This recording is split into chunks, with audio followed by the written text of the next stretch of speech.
Hey, friends! Just so you know, we enjoy the swear word and we rely on good old fashioned humor to get through some seriously dark subject matter. At no time do we intend any disrespect toward the victims or families of the victims in the cases we cover. Also, be sure to listen to the end for a few palate cleansing bloopers to reset your mindset. And with that, we thank you for listening and we hope you enjoy.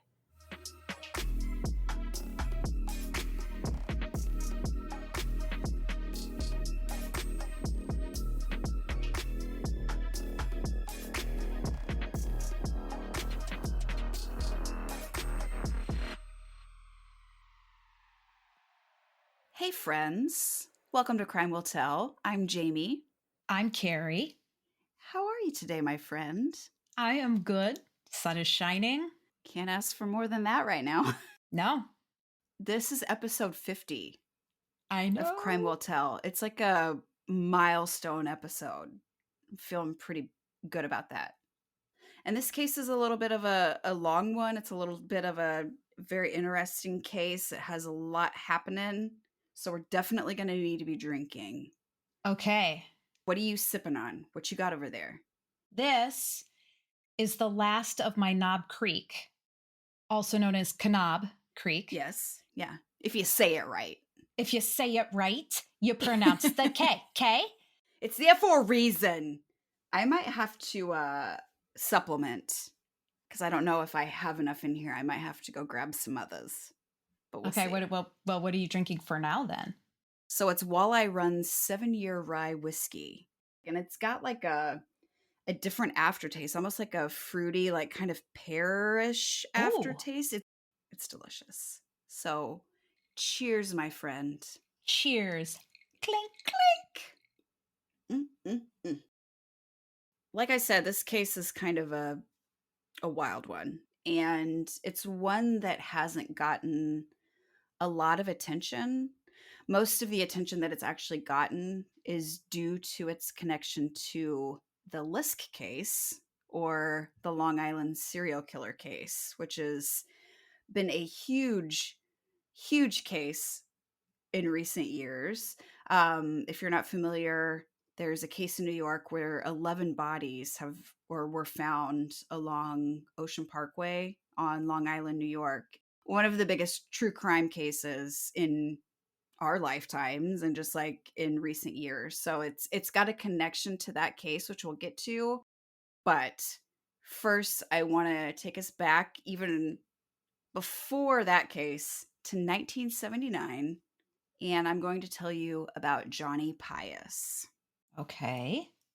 So, John Pius Jr., or Johnny, was the only child of John and Barbara Pius.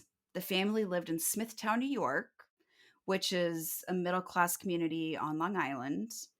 And in 1979, when this story takes place, Johnny was 13 years old and was in eighth grade. He was an athlete who loved football and playing lacrosse. He was really well liked by kids in his neighborhood and at school, and he loved music. So on Friday, April 20th, again in 1979, there was no school that day. So this was a Friday, there was no school. So he spent the day hanging out with his buddies. They were riding their bikes, they were playing basketball. But on his way home that day, one of the tires on his bike went flat, Mm, which is like when that's your mode of transportation and yes. your freedom, Fucking it's no bummer. good. No good. So he was supposed to go fishing with some of his friends the next morning. So that night, he and his dad, John, were working on his bike in the family's garage. And once it was fixed around 8:15, he actually left the house because he wanted to just go ride the bike a little bit, make sure the tire stayed inflated and everything was good for the next morning. He told his dad that he was going to ride down to Dogwood Elementary School, which was the school, and it was about 3 blocks from the Pius's home. Mm. Johnny and one of his best friends, Eddie Pembroke, were building a treehouse in the woods by the school, which is just precious to me. And so he was going to ride to school, make sure his bike was good, and see if his friend Eddie was there and just say hey to him. So he was just making the short ride to the school and back. And so his dad, John, was expecting him to be home pretty quickly. But when he didn't come home, Oh, he no. obviously became really worried. And so he and some of their friends in the neighborhood went and searched through the neighborhood looking for him, and they weren't able to find him. So John Pius, his father, called police to report Johnny missing that night.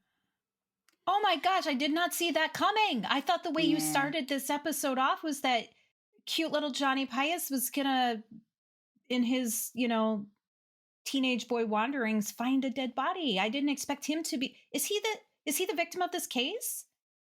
Yeah. Oh, okay. The police didn't initially begin looking for Johnny because they apparently had to wait 48 hours for I'm them so to sick of start a that. search in a missing persons case.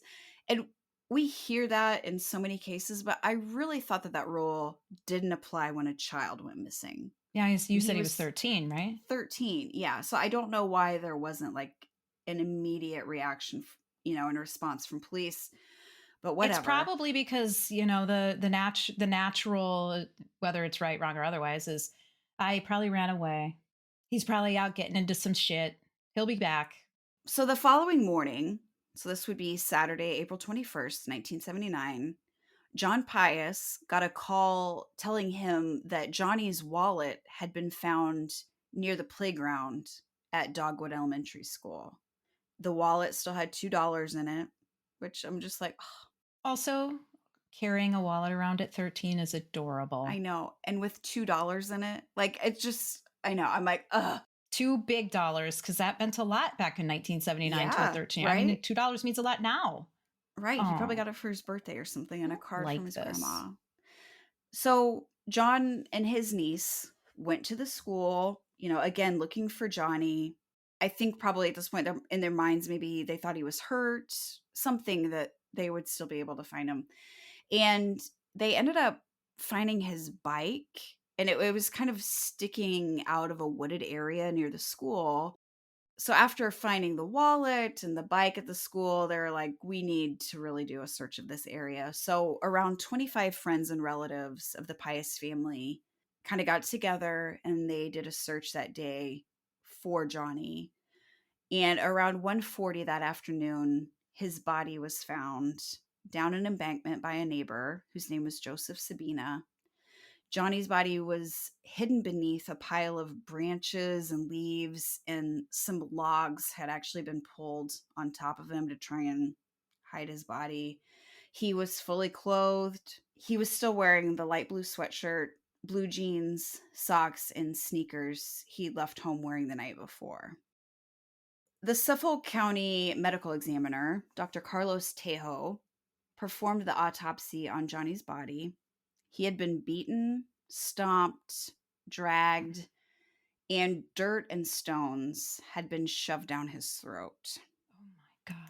He died from traumatic asphyxia, compression to the chest and neck, and also due to the suffocation from the marble sized stones that had blocked his airway.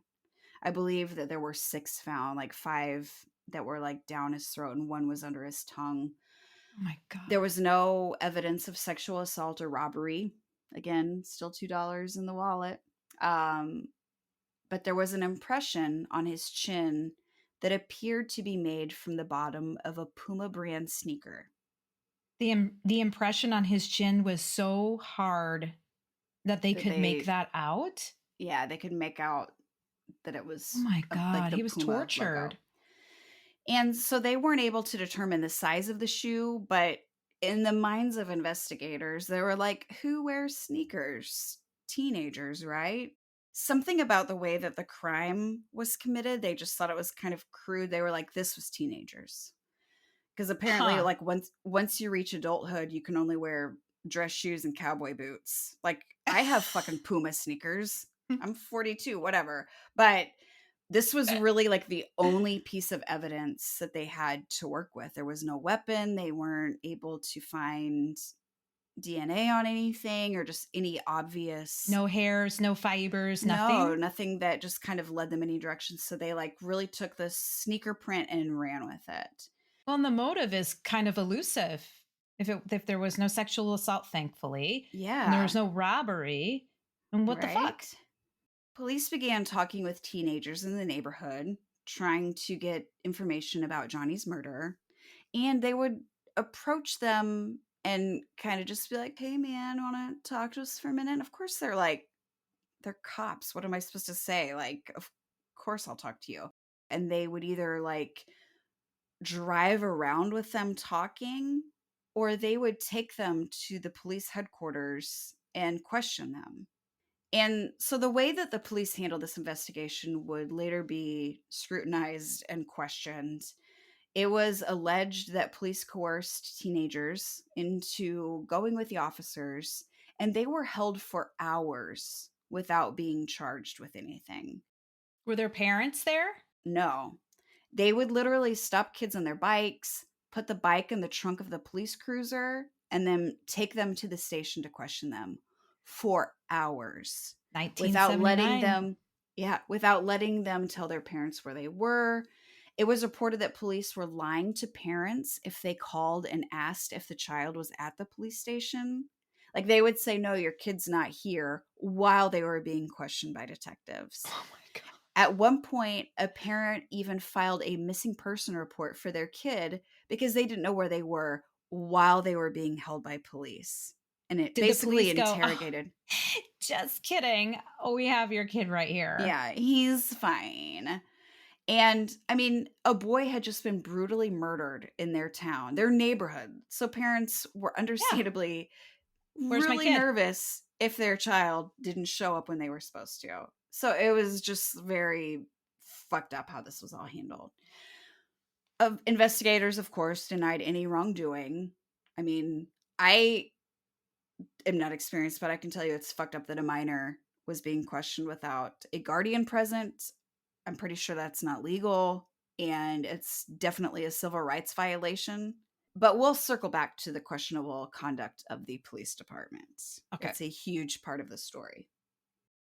On April 28th of 1979, so this was a week after the murder, detectives picked up Peter Corderero, who was a 15-year-old kid who lived in that area, and he'd never been in any trouble, at least with the law. I'm sure he got into some shit, but wasn't like on the radar as a bad kid.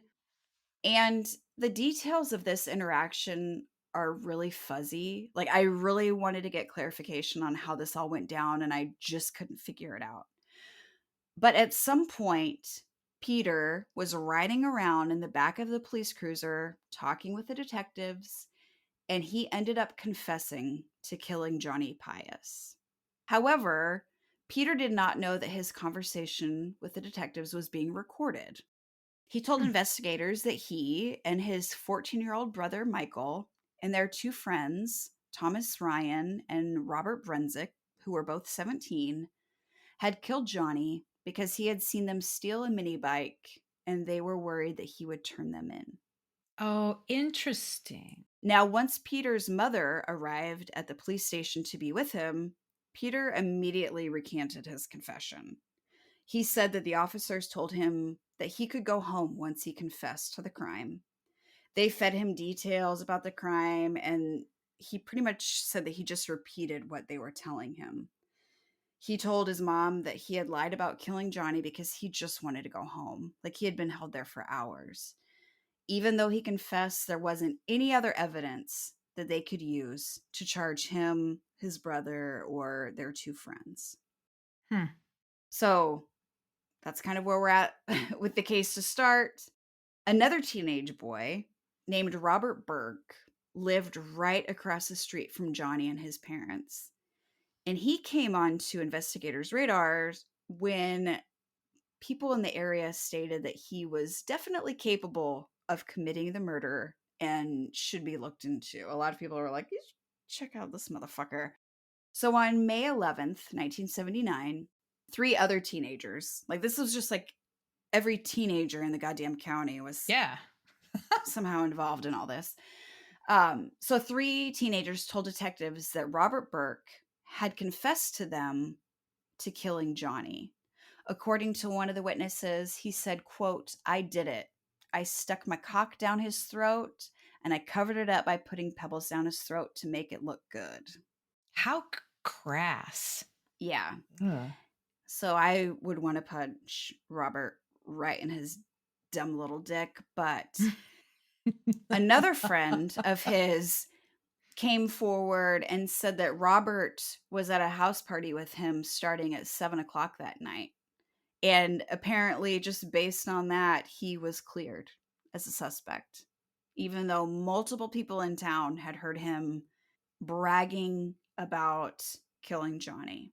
But that was just kind of the end of it. This whole thing seems a little fucking haphazard. Like the Oh, police are just out there snatching kids off the street yeah. and throwing their bike and I'm gonna put my bike in your trunk. No, wait, I'm gonna put your bike in my trunk. I said that wrong. I fucking biffed it. But like they're just picking up everybody. And then you got this one kid that's like, yeah, it was me. I did it. And then very crassly confessed to it. And they're like, no, you didn't. And had a motive Yeah. to do it. So the details of Peter Corderero's confession, again, the 15-year-old The who coerced. confessed in the back of the police car, the details of his confession really didn't quite match with the evidence in Johnny's murder. So it likely wouldn't have held up on its own, like just as that confession during a trial. Apparently, the detectives who had picked up Peter took him to the school and wanted him to point out the spots where the assault and the murder had occurred. Like they were just kind of like, help us out, man. Like, show us what happened. Like, where did you guys find, like, kind of guiding him through it. Then Peter was like, they were pointing that stuff out to me. Like, no, no, no, that's not where that was found. Like, his wallet was Oh, found over there or whatever. And remember? Yeah. yeah, so it's everything is just very wishy-washy and it's hard to know what really happened. But it seemed more likely that the detectives are pointing out specific places that he could add to his, what I believe to be a very coerced confession. Investigators needed more than just Peter's confession. So now enter Thomas Spoda, who was the prosecuting attorney on the case. And of course, he was getting immense pressure to solve this case. I mean, it's a 13-year-old boy.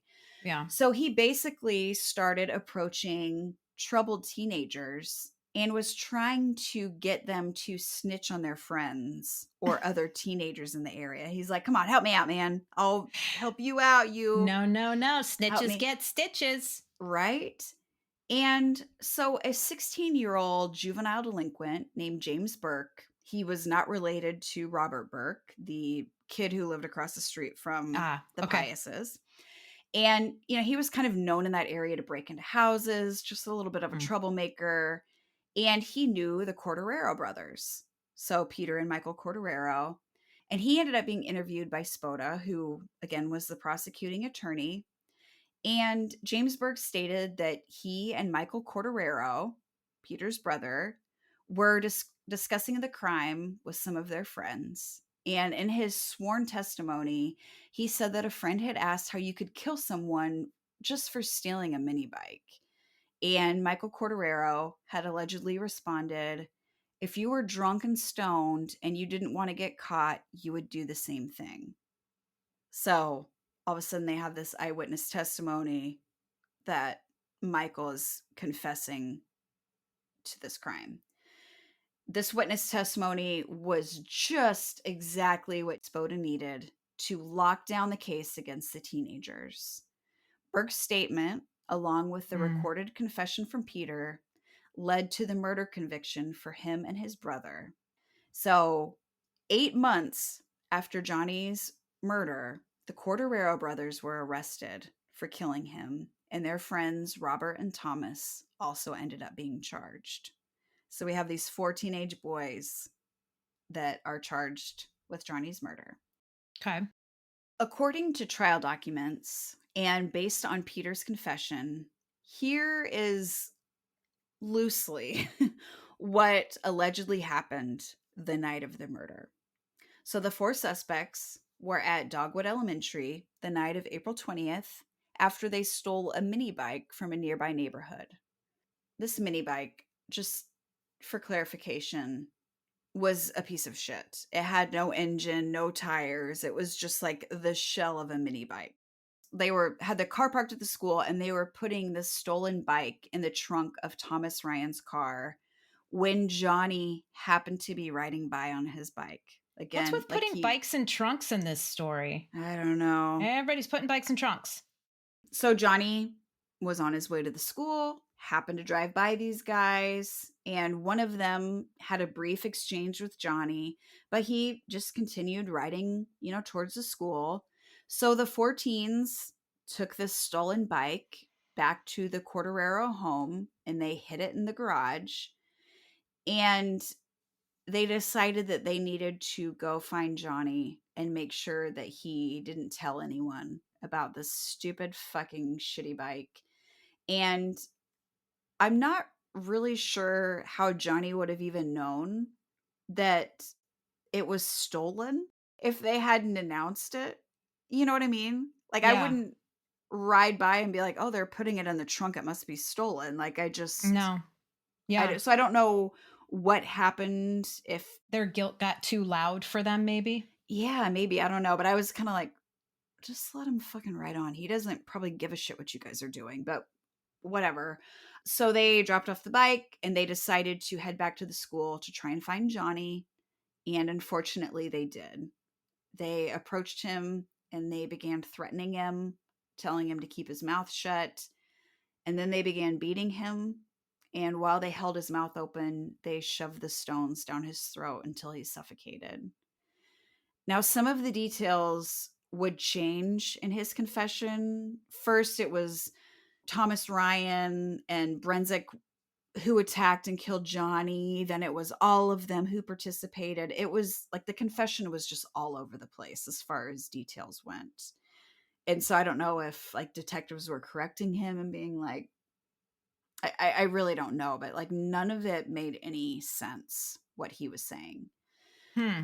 Then he said that they alternated between dragging and carrying Johnny from the school across some ball fields and finally to the wooded area where he was found the following afternoon.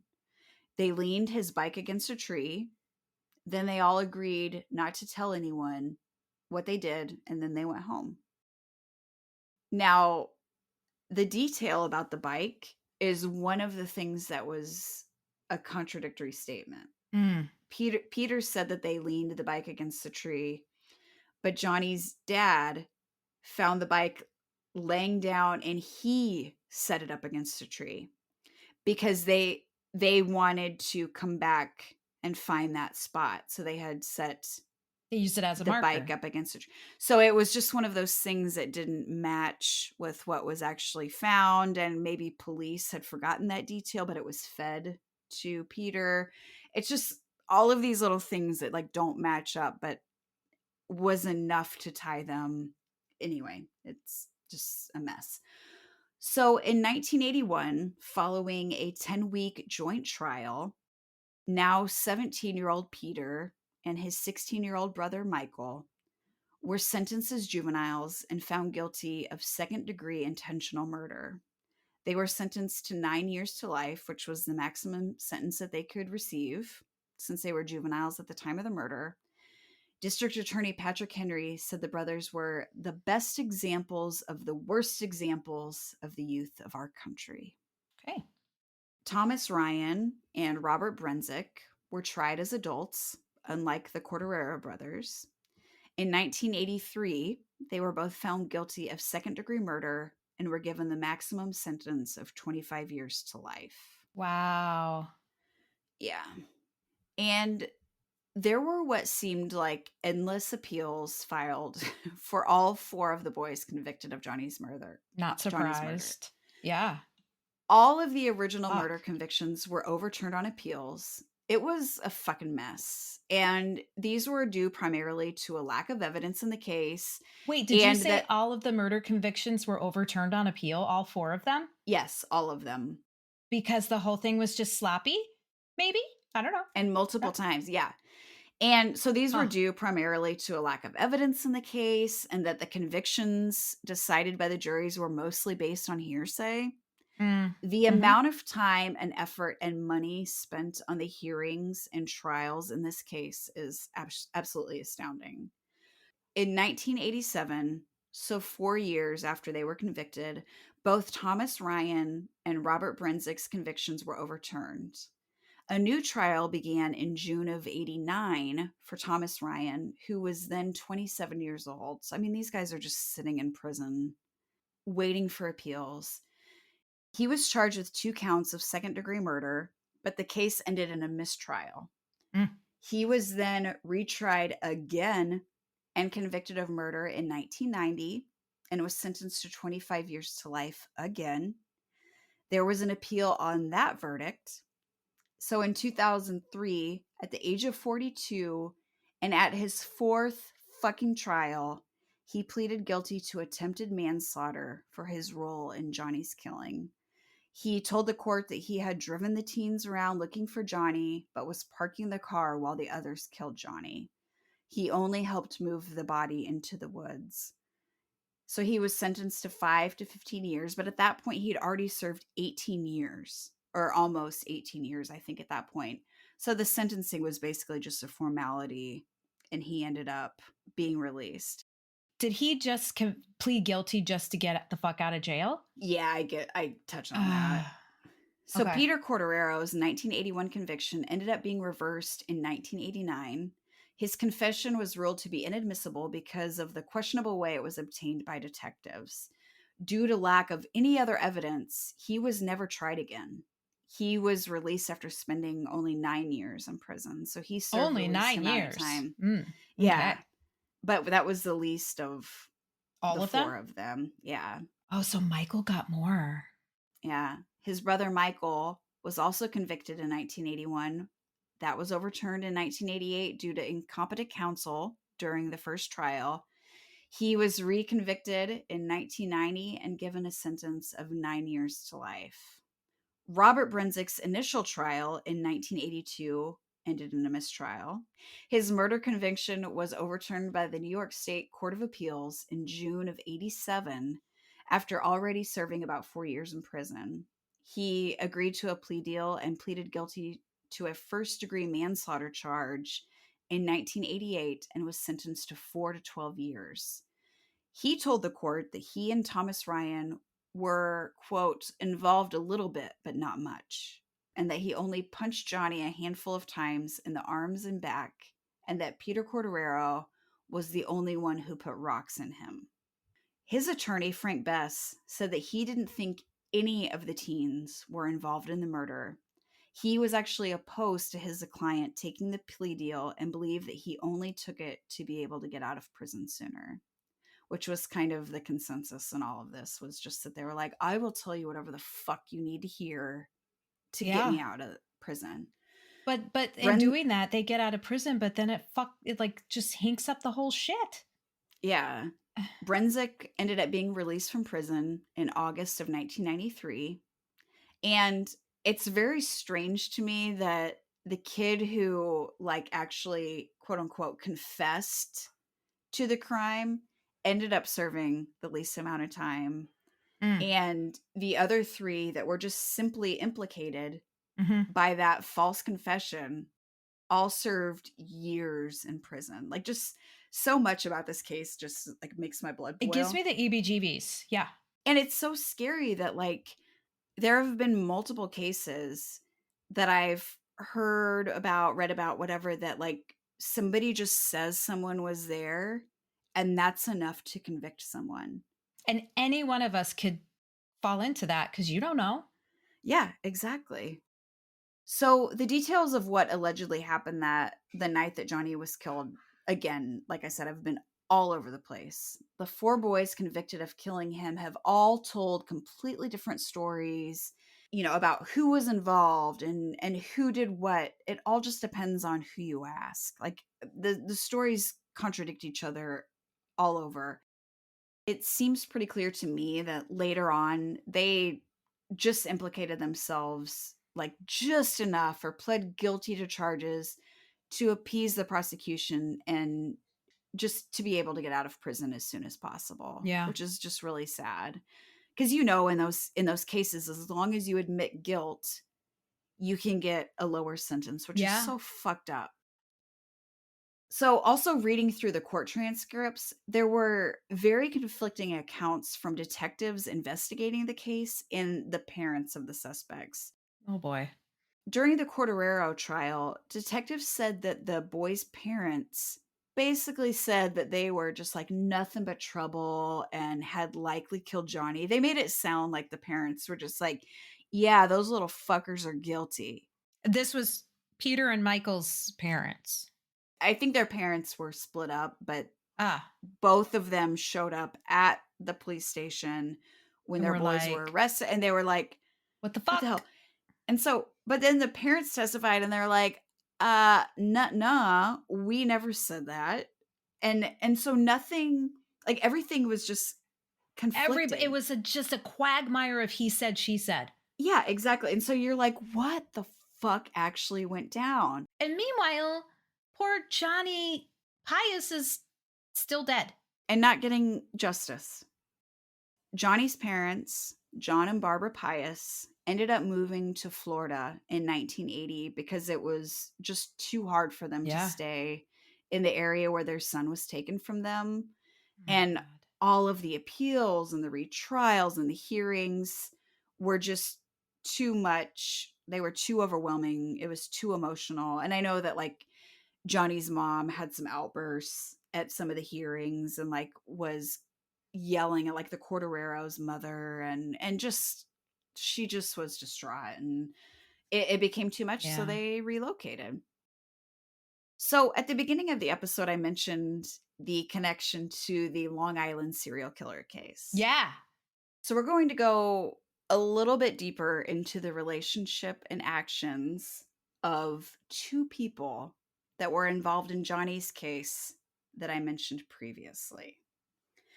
So, do you remember the 16-year-old witness who said he overheard the Corderero brothers talking about the murder, gave the statement that basically got them all convicted? This was the kid that said he overheard Michael saying that like if you were drunk and stoned and you didn't want to get caught.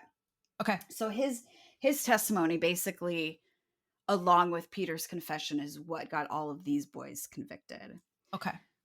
Well, that witness, James Burke, became a police officer after he finished high school, and he worked his way all the way up to the chief of police, which made him the lead officer for the Gilgo Beach, Long Island serial killer case. No kidding. Yeah. And the prosecuting attorney on Johnny's case, Thomas Spoda, ended up being the Suffolk County District Attorney. So he was in that position during the Lisk investigation as well. So the DA Okay. Spoda was the person who highly recommended James Burke for the chief of police and likely the reason he got the position. So just to recap real quick, Spoda was the prosecuting attorney on Johnny's case and ended up becoming the Suffolk County DA. Burke, who provided incriminating witness testimony in Johnny's case, became a police officer and eventually worked directly with DA Spoda as the head of investigations for years. And after being recommended for the position by Spoda, Burke became the chief of police, which meant that he jumped 4 positions in rank from an inspector in the DA's office to the highest rank of chief of police, which is fucking unheard of. I smell something rotten in Yeah. Denmark here. Mhm. So Suffolk County, New York has one of the largest police forces in the US. So this was a big position. The relationship between Spoda and Burke was a bit of a like, let's help each other cover up some illegal shit that we're doing circle jerk. Or I guess it would be more of like a straight line jerk because it's just the two of them.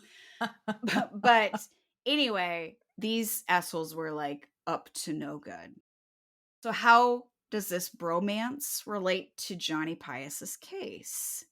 Well, at the time of the murder in the late 1970s, the Suffolk County Police Department had something like a 95% confession rate for homicides, which is incredibly high, Extraordinary. Yes. unheard of. Most police departments are like in the 30 to 40% range.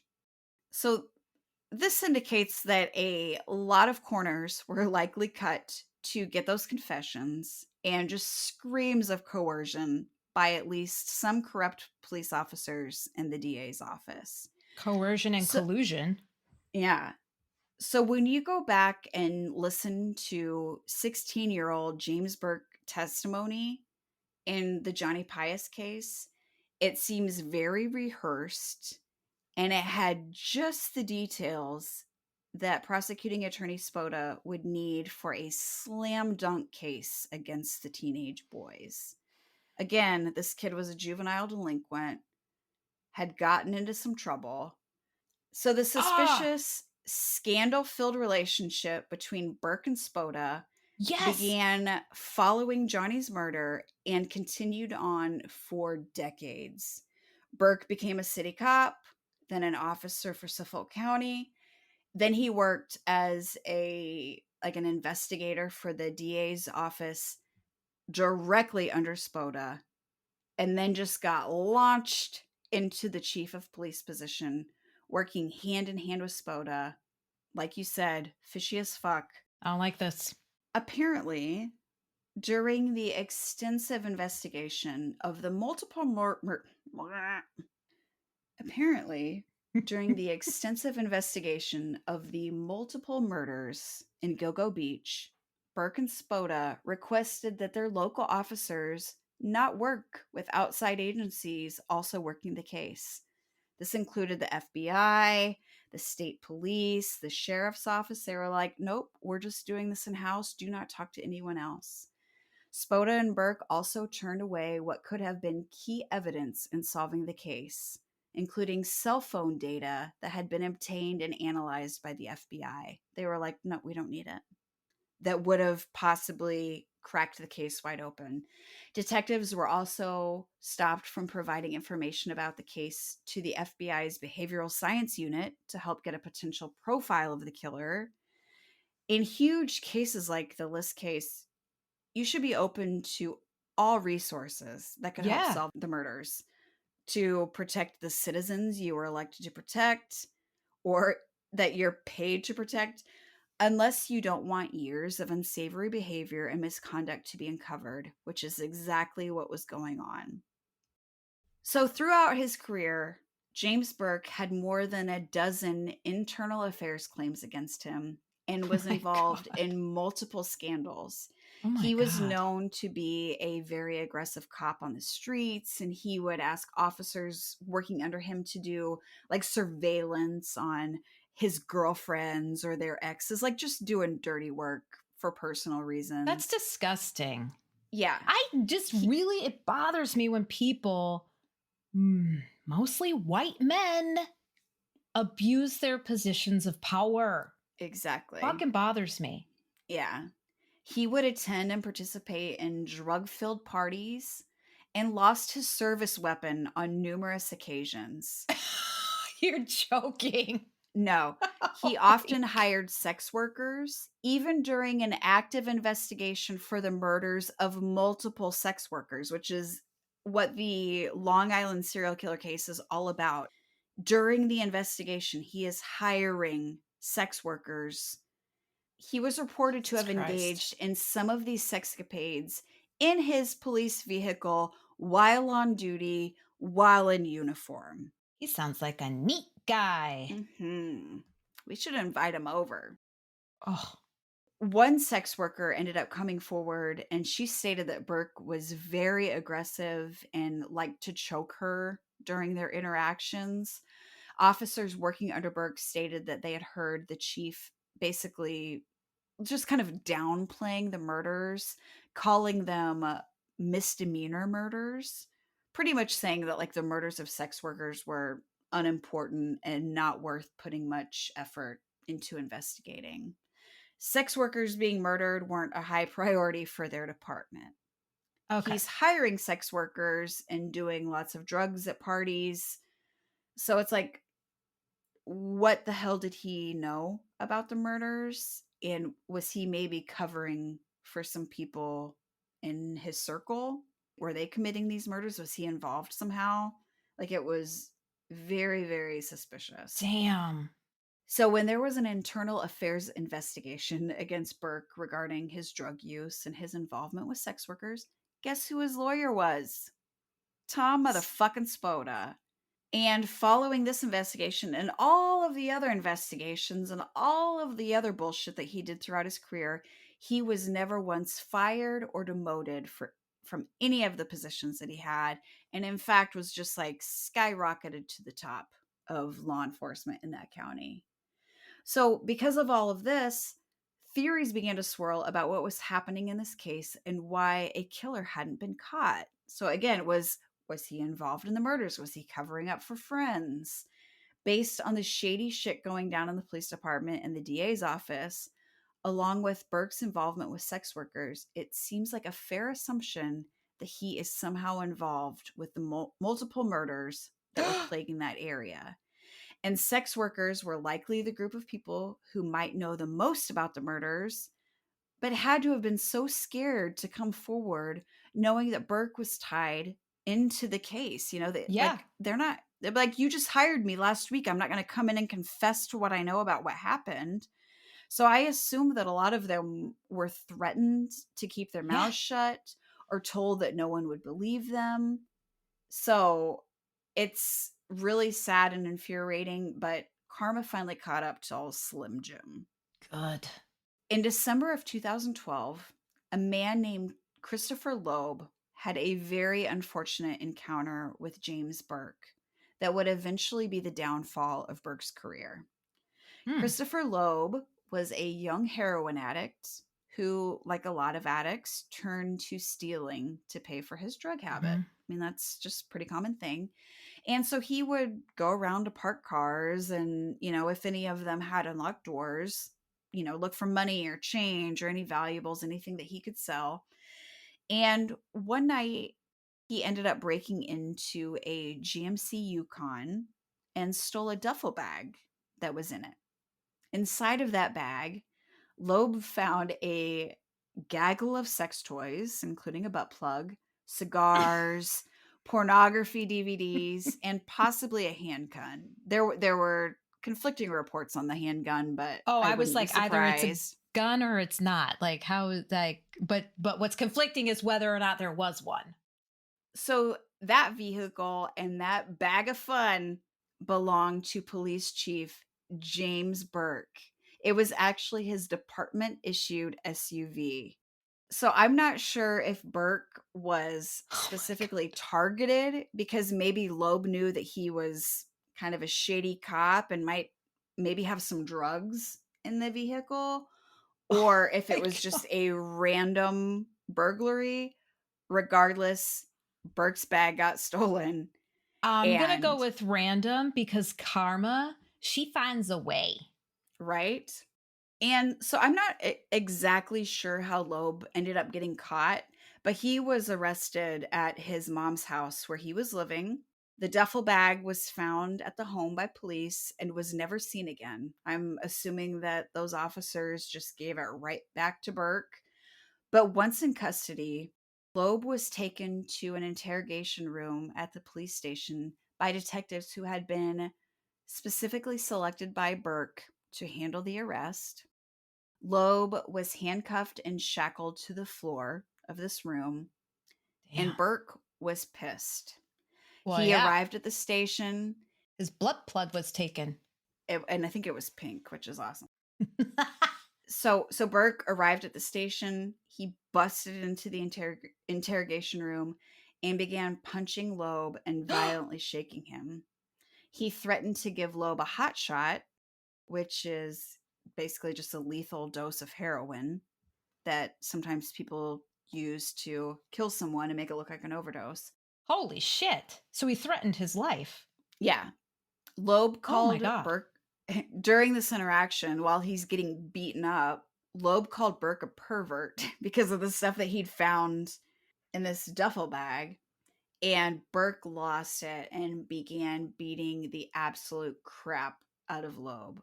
Again, while he was handcuffed and shackled. Detectives ended up having to step in and stop the beating by the chief of police. He also threatened Loeb, saying that no one would believe him if he tried to report what he did. There were also reports that he made some threats against his mother. He laughed at Loeb when he asked for an attorney, and apparently said, "This isn't law and order, asshole."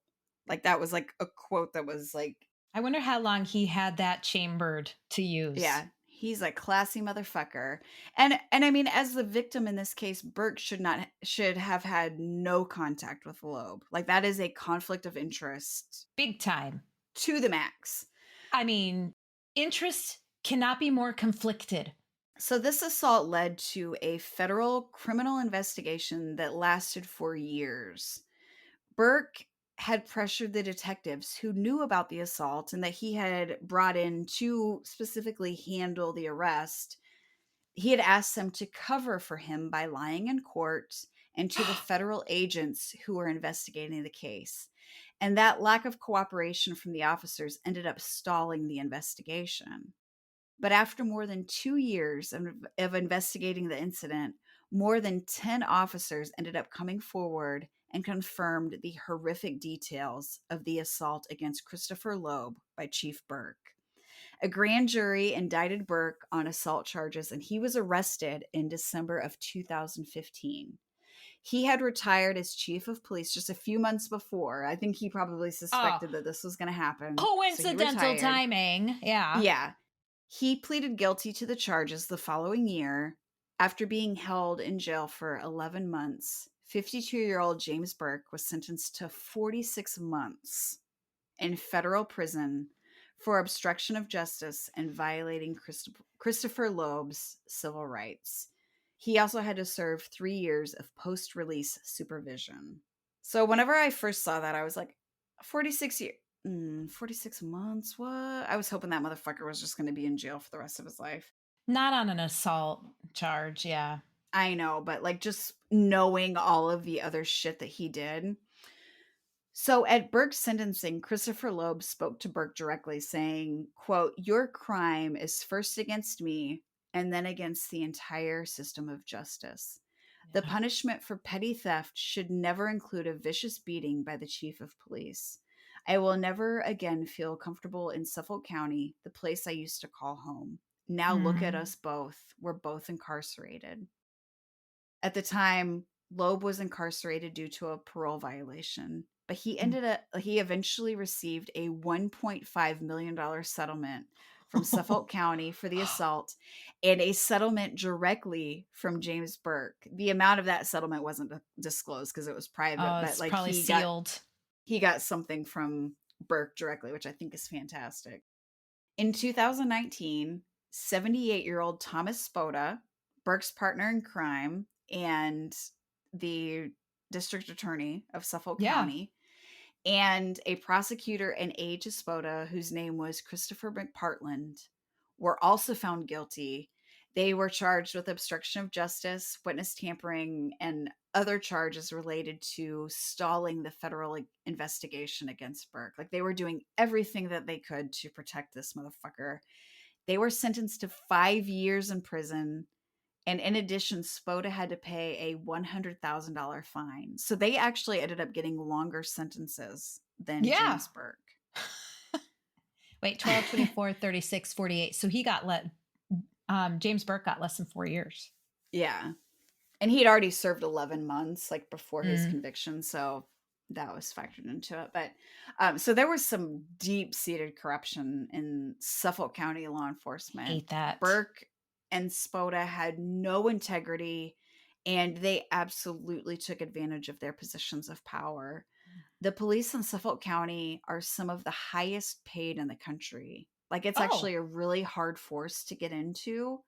So it's incredibly frustrating that the department was riddled with such unethical behavior. And I know, like, the majority of the force was like good cops, but like at the top, few bad they apples. they ran things like a fucking mob. They they worked hard to promote and surround themselves with the people who would protect them and do whatever was asked of them. So you mentioned at the beginning that this took place in Smithtown, which is in Hmm. Suffolk County. Yeah. I used to live in Smithtown. Really? Yeah, and it's a very beautiful area. Yeah. So I imagine back in 1979 when Johnny was found murdered, it probably rocked the community. Even though it's on Long Island, it's not that big of a community, at least back when this was more than, more than 2 decades ago. But back then, it wasn't a metropolitan area. It was just like a really nice community.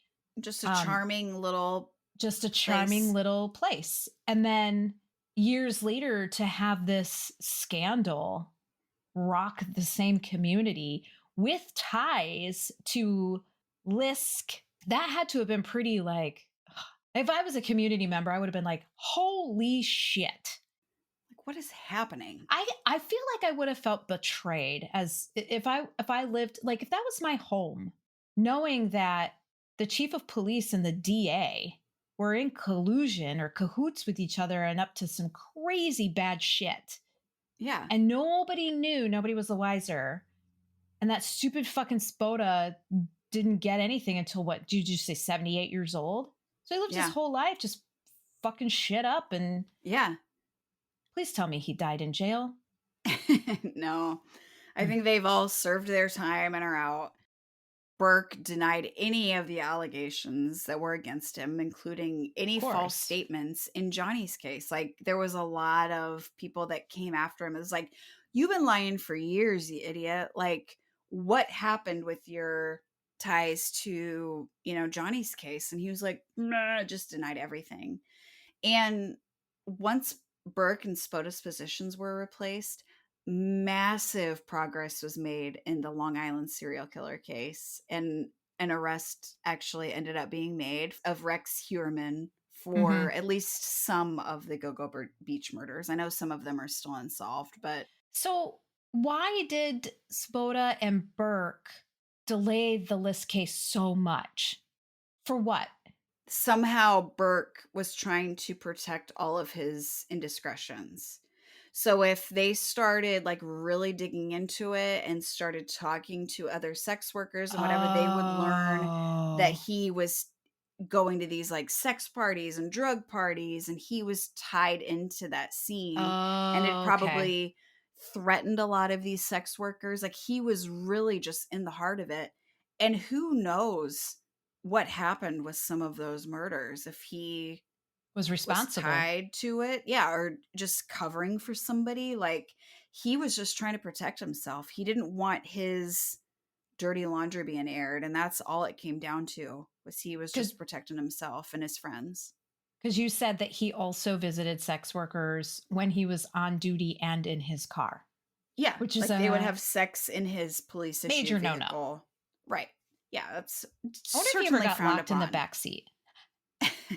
He's like, shit. He probably just called Spoda and was like, hey man, come can you just get the handle for me? Can you? Yeah. So what could this mean for the Johnny Pius case?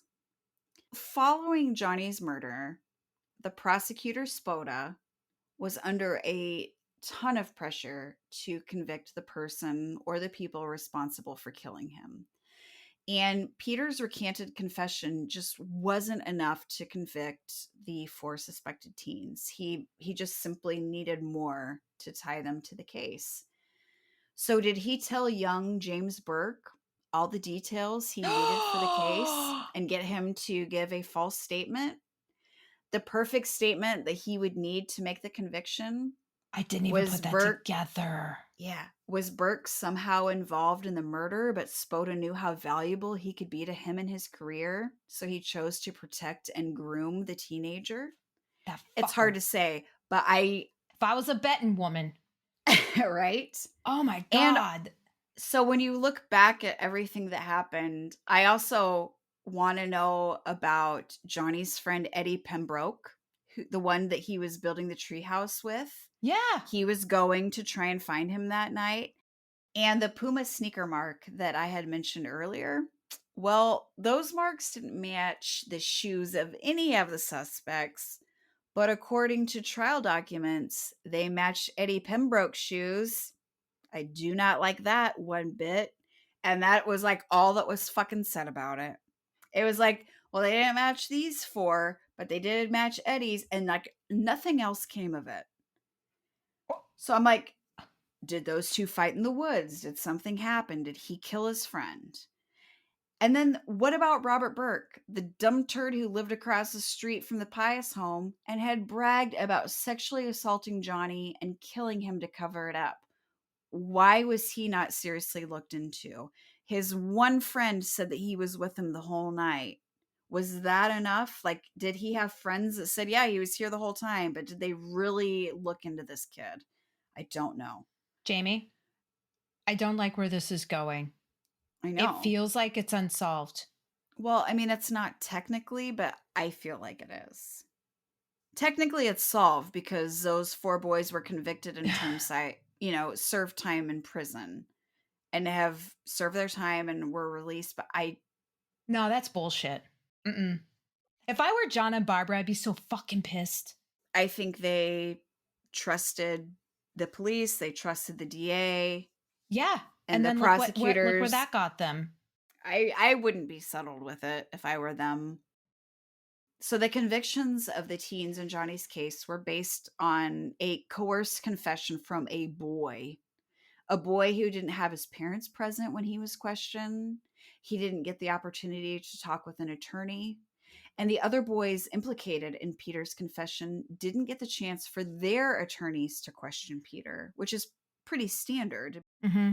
The confession should never have been admitted as evidence. And one of the detectives who had gotten this so called confession from Peter later testified during the very first trial that he might have told Peter that if he confessed, nothing would happen to him on account of his youth and his cooperation in the investigation. To me, it seems like a nervous teenager just wanted to fucking go home. So Yeah. he told them what they wanted to hear with the details that they fed him. Spoto was laser focused on these four boys and cheated to get a conviction. He wanted to win. He didn't want to actually find the person or the people who committed the murder. I don't believe that they did it, which means that four young, innocent men spent years behind bars and lost so much time with their families, and that there is still no justice for Johnny. And how many other cases were not investigated properly or honestly? Right? How many innocent people were wrongfully convicted? How many crimes were covered up? And how many victims never got justice or the attention that they deserved? I feel really sorry for the prosecutors and the investigators who are now having to clean up the messes made by Spota and Burke and their gang of assholes that just The ripples are fucking far did and whatever they wide. wanted. Yeah, Yeah. they just did whatever they wanted for years. So I know that this case involved a lot of people, a lot of details, and murders that made much bigger headlines. But I wanted to at least tell Johnny Pius' story. And I hope that someday the truth comes out and he finally gets the justice he deserves, and that the actual killer or killers get the punishment that they deserve. Because to me, this case feels fucking unsolved. I feel like there was way too much corruption, way too many bad apples in the mix, that the case was botched, and I don't think that justice was served for I him. agree. And the challenge is that these four boys, now men, they're not exonerated. They have it on their record that they killed someone. They served time, boom, done. And as far as law enforcement is concerned, it's a closed case. It's Right. never going to be reopened again because the people, unless there is a rock star and detective that's like, this isn't solved, and it's solvable, so let's solve it. Right. And like I said, just the details of every confession, every conversation with them, it was like What a It just mess. it changed who was involved, like, everybody was pointing the fingers at everybody else. It was like nothing was consistent. There's, like I'm so frustrated after doing so much research on this case that I don't know what happened that night, Yeah. and I don't know if we'll ever know the truth, but, like, I just this case makes me very uneasy. I don't like how many families were impacted between, like, the List case and Johnny's case and the boys that were convicted of his murder. Like, all of these people were so impacted by these corrupt fucking turds That took an that oath and a pledge to protect public safety. right, and then just took advantage of those positions and did whatever they had to protect themselves and the people that they were in cahoots with. And it's heartbreaking, it's infuriating, and I don't know. I look at a picture of Johnny Pius and I'm like, I want to give him a hug. He's like looks like he was just such a sweet kid. And I just don't know that the people that did it, In my heart, I don't feel that the person that is responsible or the people that are responsible for killing Johnny Pius, they were not brought to justice. It wasn't those four yeah, boys. there's just too many things that just don't add up. The only thing that adds up is corruption and coercion and just wrongdoing by the people that should have gone above and beyond to find justice for that kid. Do you know what I feel So, like? punching something? No, I feel like I was this beautiful inflated balloon that just got popped. I feel Mm. super deflated. I feel like Johnny got shafted. John and Barbara got shafted. Yeah. Peter, Michael, Thomas, and Robert got shafted. All of their families got so many people got fucked up the ass with this because of power hungry law and legal people that just fucking took advantage and ruined so many lives because of their greed. Like, Yeah. And I'm ugh, sure the Pius family was just being told by, the prosecuting attorney and detectives and whatever that, like, these are our guys. Like, it was these four kids and just like pushed it. So I think in their minds, it was the right kids. But like, just the fact that they were possibly swayed, I believe that they were swayed and that they potentially treated people poorly in the community because they assumed that like certain people were involved when they likely weren't. Like, it's just such a spiral, a snowball of just shit that just built, and the number of people impacted is just countless at this point. and I suppose if I were Johnny's mom, I wouldn't want to relitigate it because every time it comes up, that wound gets ripped open again. Yeah. And losing a child is the most fucking god awful thing a parent can possibly go through. Other than them moving to Florida in 1980, there was nothing really more about Yeah, I'm not I don't know if his parents are surprised. still alive or what the situation is or what they believe about the case now. Like, if they still think that their son got justice or if Fuck. they question. But anyway, so that, again, I apologize. It was a very long case and it kind of tied into a lot of different people, but just, I felt like I needed to go into the relationship between Spoda and Burke to explain For sure, no the question. likely corruption that was going on behind the scenes and Yeah. how that just impacted decades of cases. Like, it's fucking You mind-boggling. you couldn't tell this story without that piece. It's such an Yeah. integral and large part of it. Fuck. Very unsettling and no closure. Yeah. No.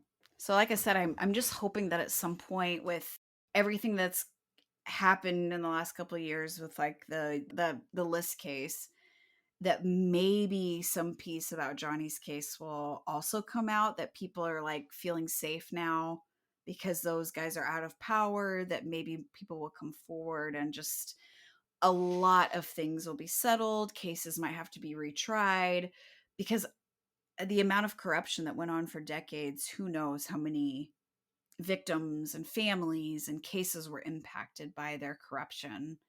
And so as all of this stuff gets corrected, I'm hoping that things come out and that maybe there'll be some just like, I don't know, just some piece of something that comes out and gives the confirmation of what happened.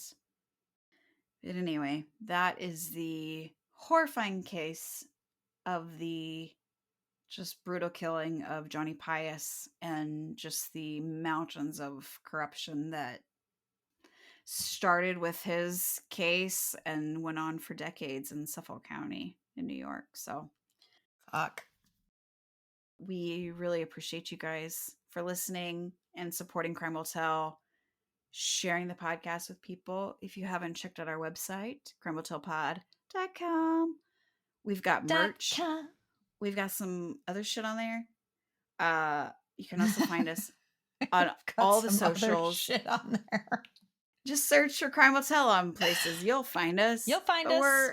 We're all over the place. Mhm. So thank you guys for listening. You're the best. And with that, goodbye, Carrie. Goodbye, James. Don't call me James anymore because James Burke was an asshole.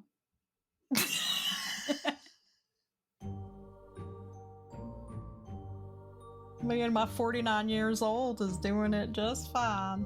What? It's never about me. Looks good on your skin. And I'm going to make a special note. Everybody loves the long ones. The longer the better. What were we saying? I am like an ADD squirrel on meth. I mean, yeah, that's fine. I mean, Keep your shit together. I'm all thinking about snacks. Wah, wah. Huh, let me say that again. After I drink a little bit.